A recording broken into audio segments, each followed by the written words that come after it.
Welcome, everyone, to episode 107 of 1 Hour, 1 Decision. I am Chris. And I am Tom. And we take 60 minutes and play a random or sometimes user-requested game on Xbox Game Pass and decide, well, sword and board or switch axe? Well, I went with the tried and true sword and board. Somebody else. Yes, I did. I took my switch axe and tried to do some damage with it. And this episode, we're going to be talking about Monster Hunter Rise by Capcom. Capcom. This game came out, has a couple of releases actually. March of 2021, it got released originally on the Switch. Then January of 2022, it came out for the PC. Now, January of 2023, it came out for all the other consoles, PS4, PS5, Xbox, etc. Of those, etc. Etc. Yes, the etc. of the Xbox family. So this game, I played it on the PC, and it was 26.36 gigabytes on the PC. Tom, what about you? A nice, clean 25.0 gigabytes on the Xbox One. Wow. Shaved off that one and change gigabytes math. More importantly to me, they found a nice round number. Yeah, they probably they did that for the information thing. I'm sure if you actually looked at the file size, it probably wasn't. Shh. Don't ruin it for me. I'm sorry. But what kind of game is this? I put third-person action RPG. Oh, I put third-person action adventure game. Yeah. But there are a lot of RPG elements here. I guess, but I guess we have to figure out the definition of RPG in this aspect of it. But so be it. Okay. I don't know if it's really an RPG, but yeah, that was just my thought of the game. You customize your character. I get that. Oh boy, do you? But does that necessarily mean it becomes an RPG because you're doing character customization? I think it's the changing out your gear and using all these items, and it just lives in that RPG space. It's what makes it an action RPG as opposed to a turn-based RPG is how you control the game. Yeah. I guess action adventure is very generic, but I'm just trying to cover all facets of this game as much as possible. But speaking of that, what about that game loop? I put hunt monsters to complete quests to unlock more quests to hunt other monsters. Yeah, that's accurate. I just put hunt monsters and do it good. Or else. Because if you don't do it good, you got to hunt the same monster again. Mm-hmm. Which we'll talk about. Won't we, Tom? Yes. Why don't you start with some of your likes, Chris? I feel like I'm always going first. Sure. I thought this game looks pretty good, considering it was a Switch game and they ported it to the consoles and the PC. They did a pretty good job of upscaling it, or whatever you call it. It had some, actually, like on the PC options, display options, had a bunch of cool effects. Like you could even do like a cinematic filter on the game. You could do depth of field. You could do, motion blur and stuff like that. I mean, I know motion blur sometimes is looked poorly upon, especially in the PC world. But yeah, it was.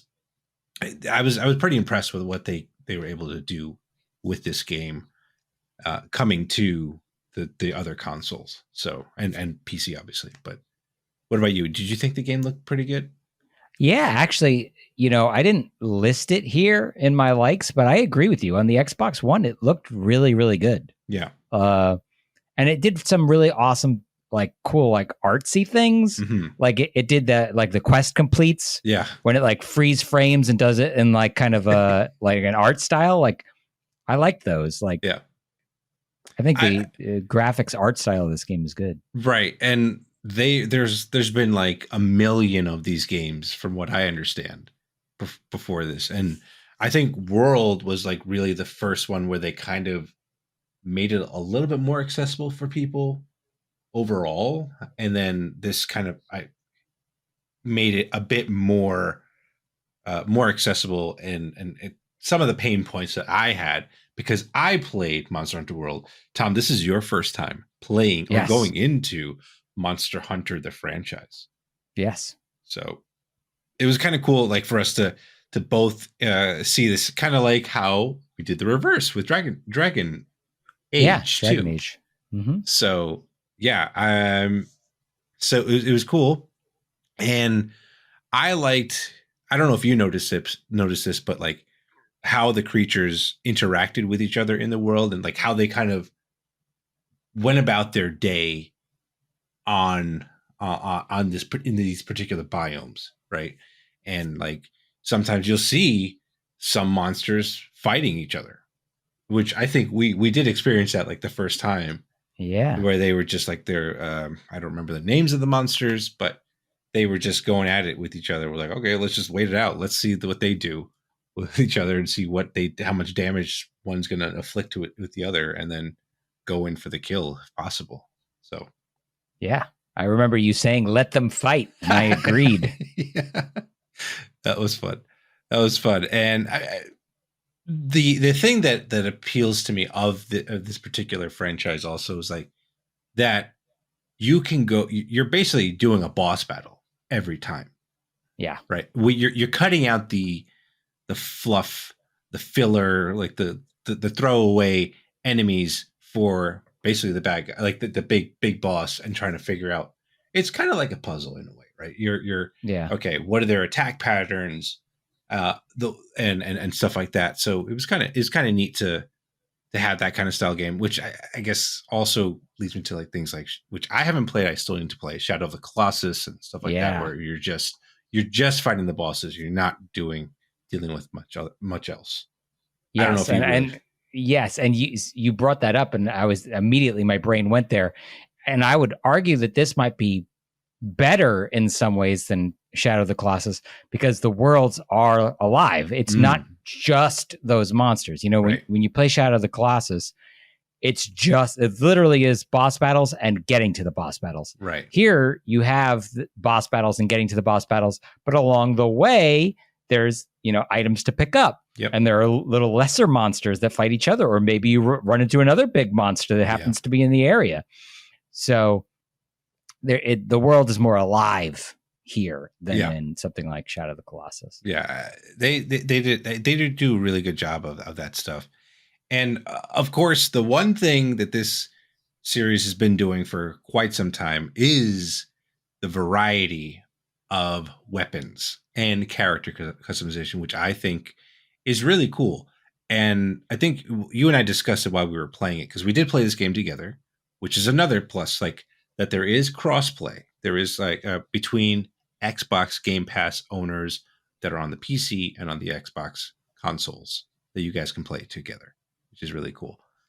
The thing that I like about this, the variety is like you can, you started with the long sword, but you didn't actually attack or do anything with it. You were just like, I'm just going to go with sword and shield and be on my way. But like you have different types of ways to play this game, and then the extensive character customization on not just you, but this time you have two friends.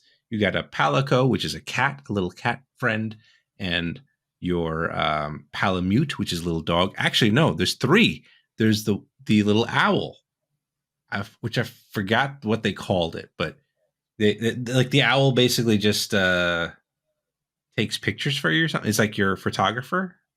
So yeah, little things like that, which is just pretty cool. Like just that variety of how you interact with the monsters and stuff, or will attack the monsters per se. So what else would you like? What else did you like about this game, Tom? I just want to quickly say I did really much enjoy seeing the monsters with the weaknesses and the different behaviors. There's variety of the monsters, which is great. And beating them up with you, Chris, was a lot of fun. I enjoyed that a lot. But I also wanted to point out, like, I think the game is pretty funny. Yeah. I think the fast travel animations are funny because you do like this smoke bomb ninja vanish thing and then like Spider-Man into the air. I was like, this is ridiculous. Yeah.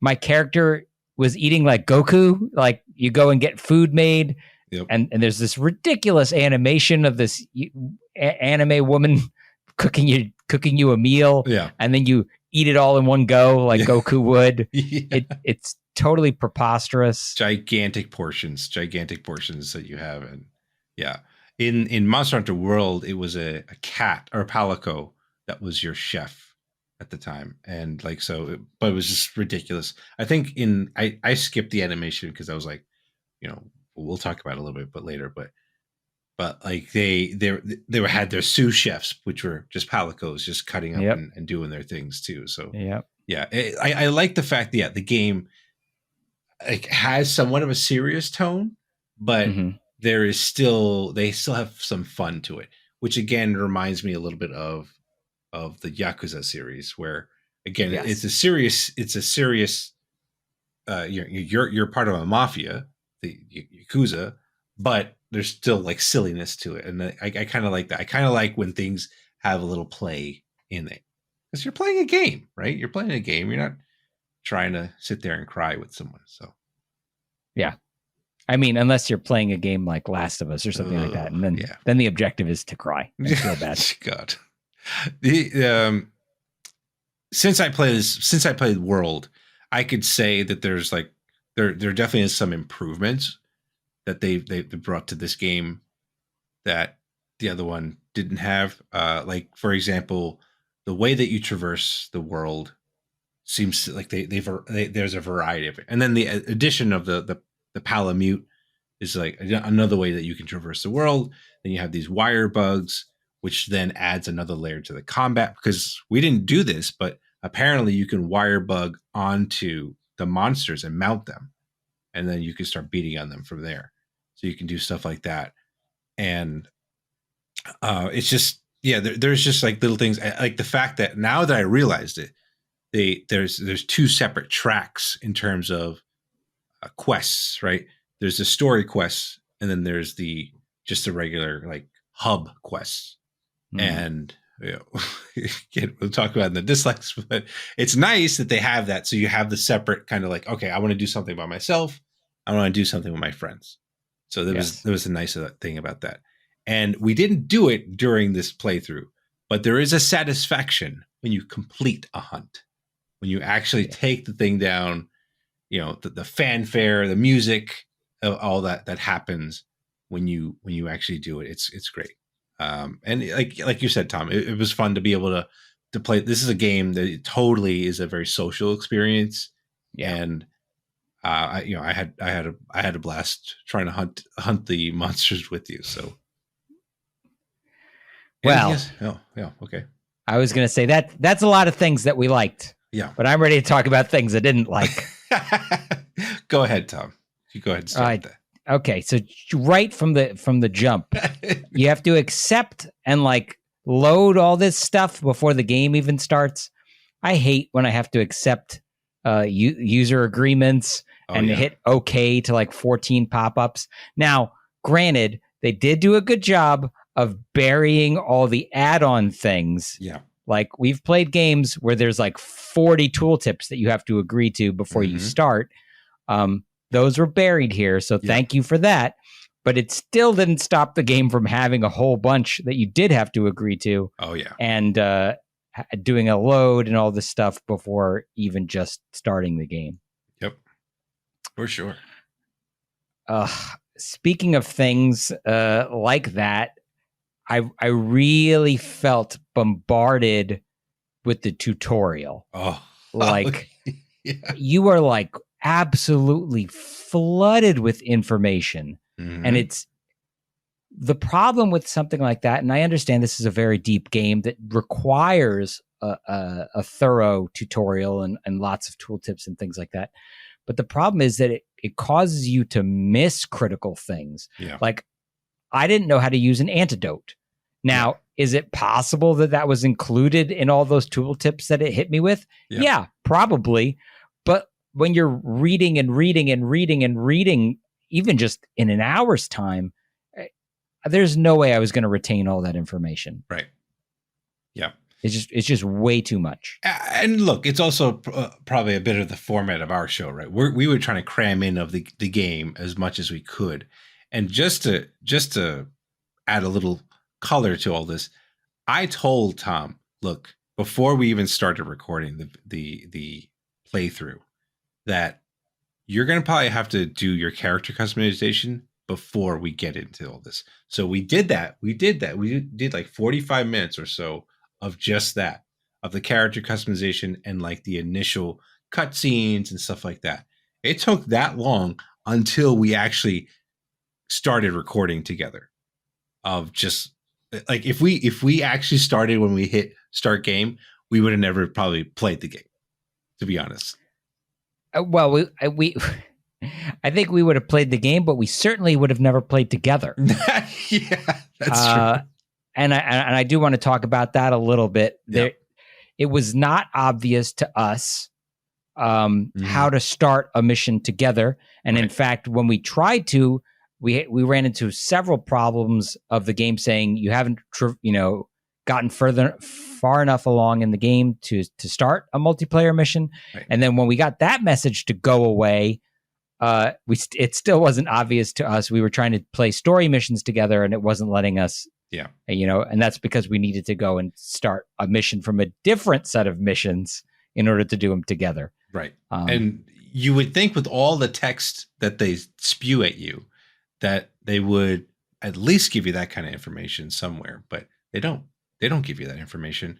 They probably just got tired of writing all that stuff and they were like, forget it. They'll just figure it out. It's fine. Let's just move on. But yeah, like I 100% agree with you. There's just so many tutorials, so much text to read. Like the text walls, yeah, you just, I know I was just clicking through them because I was just wanting to get to the next part. I was like, okay, I want to hunt. I want to try to hunt.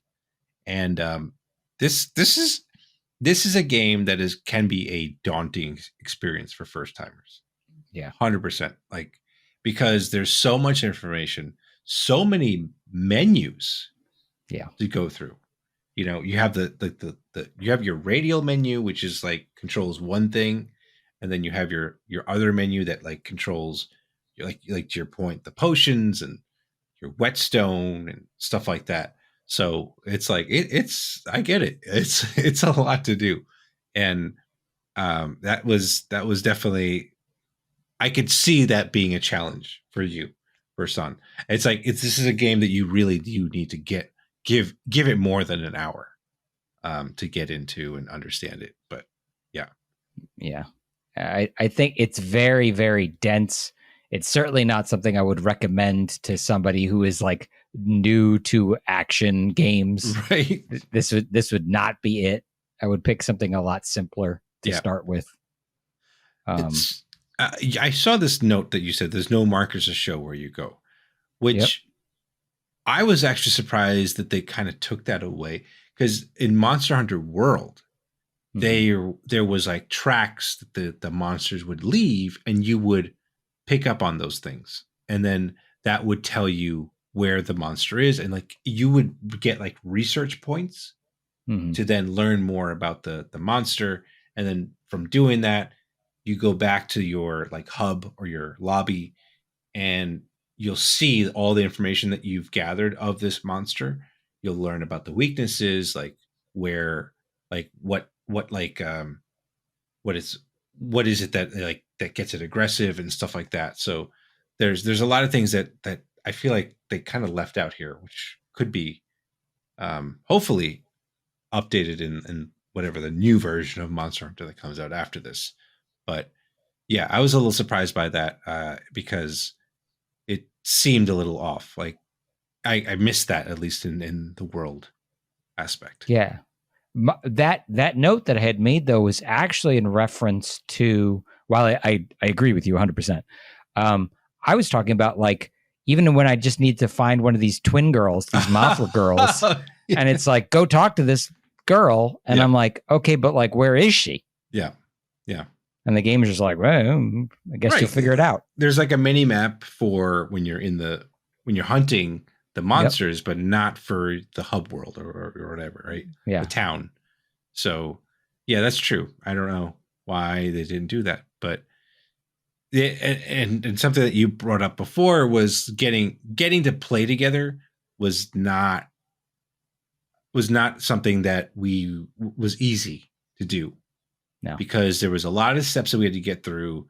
And even when we got through those steps, it was making sure we were using the right quest lines or whatnot to start the process. And yeah, it was again, I definitely see that being so frustrating for people.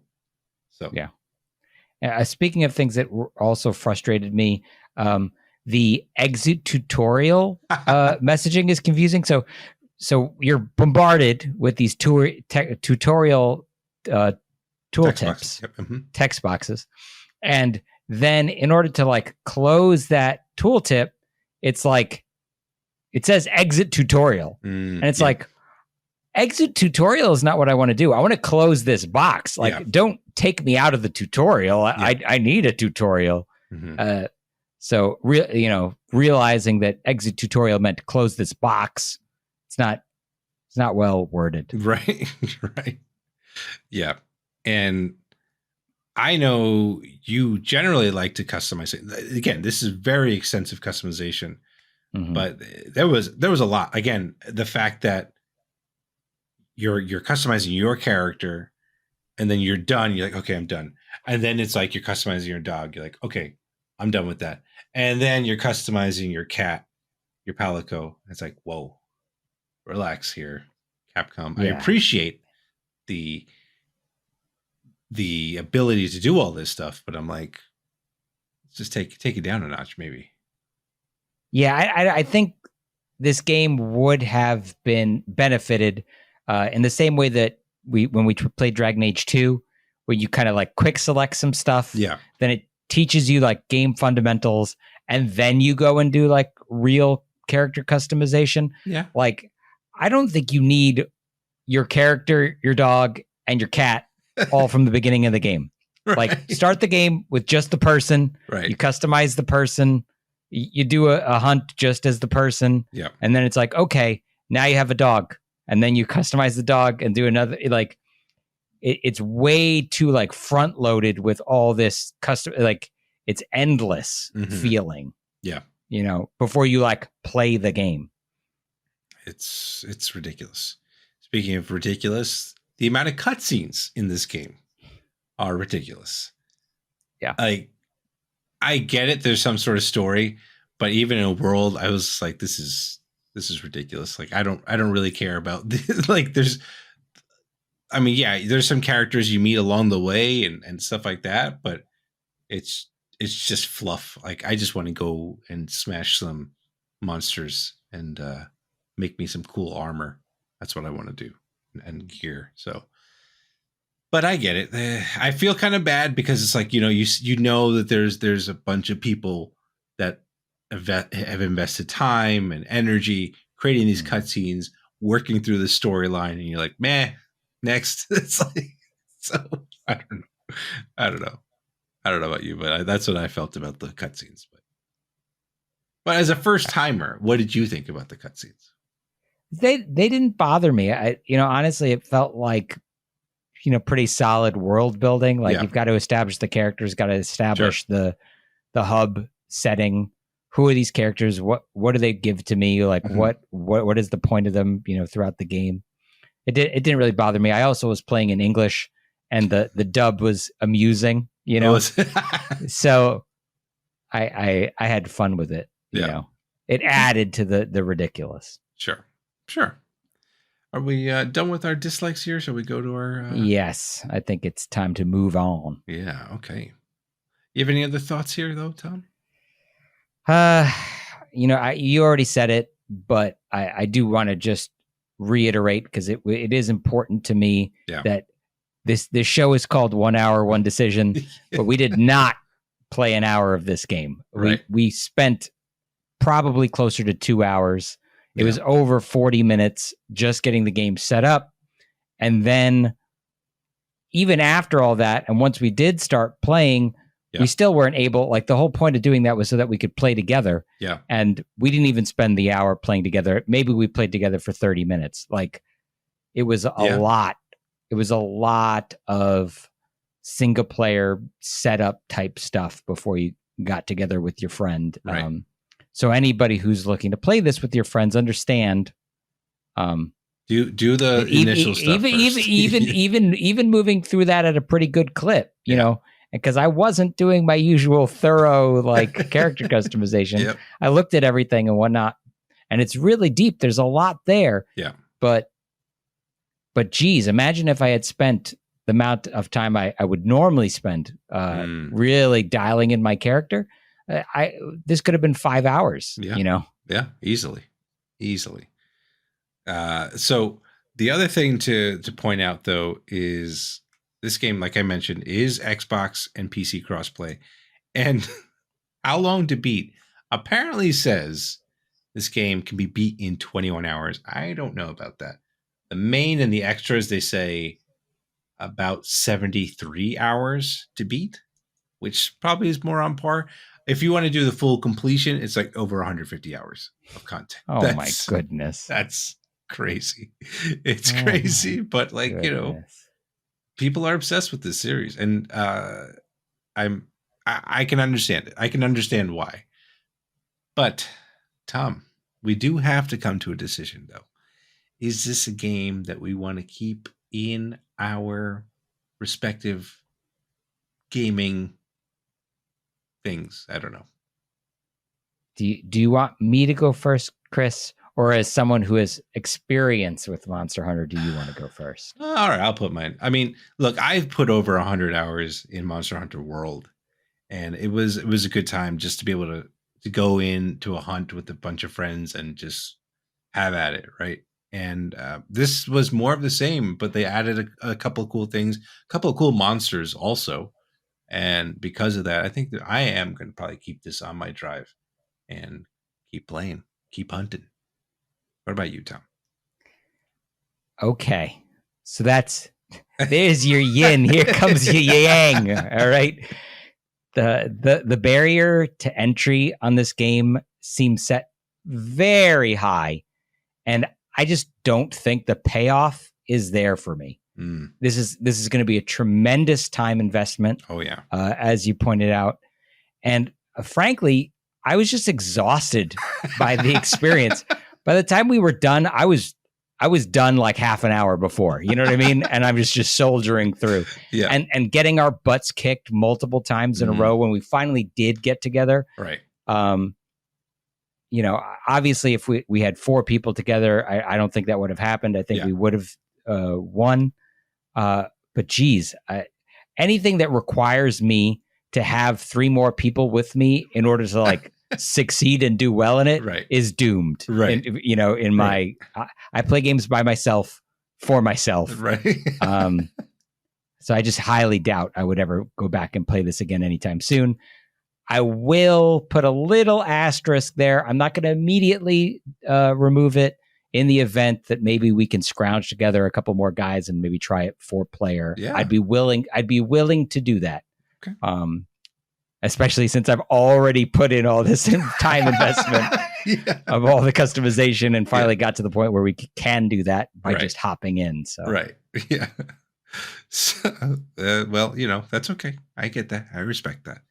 And those are our thoughts. So let us know what you think of this game. Follow us and say hello on Twitter at TC1H1D or shoot us an email at TC1H1D@outlook.com. Check out our next streams on Twitch at twitch.tv/1H1D. And if you're watching this on YouTube, send us a comment down below and we'll try to respond. I promise. Asterisks. I don't know. 1H1D is part of the QTV network. And if you like gaming podcasts and anything cool gaming related, check out Quit the Build on their website, quitthebuild.com/network for all that cool stuff. But Tom, we got to find out what that next game is, don't we? We do. Yeah. And after putting it to the listeners, it is time to return to our tried and true friend, Indeed. our trusty surprise me button. Yeah. Let's go. Let's find out what that button has in store for us. Here we go. Okay. The Evil Within 2. God damn it. We just got sandwiched with, even technically Monster Hunter Rise is a sequel, but yet again, another sequel that we're playing. Evil Within 2 is our next game. So thank you so much, everyone, for tuning in, and we will catch you on the next one. Thanks, everybody.